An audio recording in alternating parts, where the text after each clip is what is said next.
Hello there, this is Red Joy, and today I wanted to talk to you guys about group initiative. This is going to be part of a new series that I do to talk about role-playing games in general, whether you're talking about the tabletop role-playing games, or if you're talking about CRPGs, or computerized or computer RPGs. Today I want to talk to you guys about group initiative.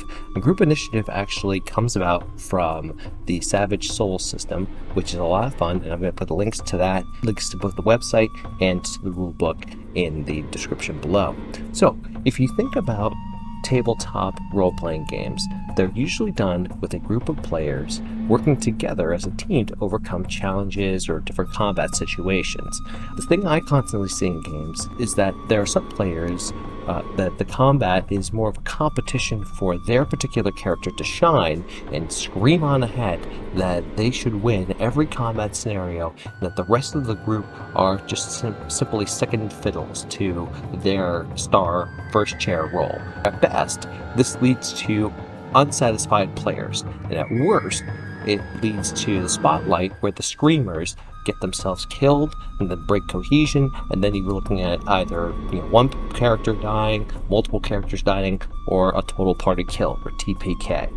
Another scenario is the clueless speedster. How many of us have gone through a certain situation where you're playing D&D or Dark Heresy or Rogue Trader or other games that use traditional forms of individual initiative, and usually you have a character who has a high dexterity, right? And they roll great every single initial combat. But then when it gets to their turn, they're the ones who are told to start the combat off.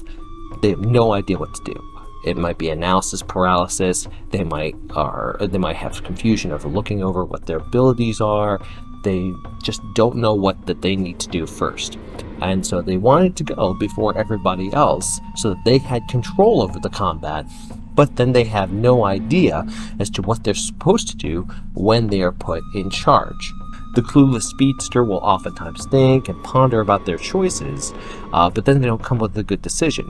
Meanwhile, the other characters who may have simpler decisions to make will know exactly what to do and would have known exactly what to do if they were told to go first, or if they were allowed to go first. And in this case, they get stuck behind a player who really doesn't know what they're doing. So to avoid both of these situations, there are two big changes I would make to initiative combat, one of which is very simple, and the other is a little less so. The first is that the attribute of initiative shouldn't be based on dexterity or acrobatics. Instead, it should be based on either wisdom or leadership, rather than something that's related to physical speed. Tactical planning in combat is much more about mental acuity and kind of knowing what to do in a situation, rather than about physical speed. That way, you're not going to have a character who is a rogue leading the way in the first combat. Rogues oftentimes have a lot of different decisions that they have to make. Usually you're going to have somebody who is, well, in certain circumstances, a bard or a cleric or a paladin. And okay, in D&D they oftentimes have to make a lot of different decisions, but it makes sense for the player to have some idea as to what they're doing. And it leads into the second rule that I strongly recommend, which is group initiative. Group initiative is the idea that each side of the combat, the player's side and the GM's side, have one player in particular, usually the character who has the highest leadership score, to act as the leader of their side and to roll the initiative of their side. So they simply roll and add their score, whether you're talking about leadership or wisdom or charisma, or if you're sticking with kind of the physical stat, dexterity or agility, and they would roll for their entire side, and the GM rolls for their side, choosing a leader to represent their side. If one side beats the other side, not only do they go first in combat round, but they can also assign which characters are going to go in which particular order. The higher the score, that is that difference between the two sides, then that is allowing more characters to be motivated by their particular side, meaning that they can go before anybody else. The leader can also assign those motivation tokens to whoever they want on their side, so they know that maybe more experienced players should go first, Or if there's a player who says, hey, I know exactly what I want to do, please give me one of those motivation tokens, I really want to go first, then the leader on that side can say, okay, sure, here you go, do what you're going to do. And it's completely independent of what the individual player's scores are. It's allowing the leader to make that decision and to say, okay, this player's going first, this player's going second. In a real-life scenario of Savage Soul, a player acts as the leader. There is a specific leadership score, and the other player characters in that group who have a leadership of underneath will follow that leader. Now let's say that this leader has a leadership score of 7, which is actually a pretty good score for a starting score. They get into a fight with some thuggers, and they have a leadership score. Their leader has a leadership score of 5, which is average. The player's leader rolls a 7 for a total of 14, while the GM rolls a 6, and for the Thugger's leader, it has a total of 11.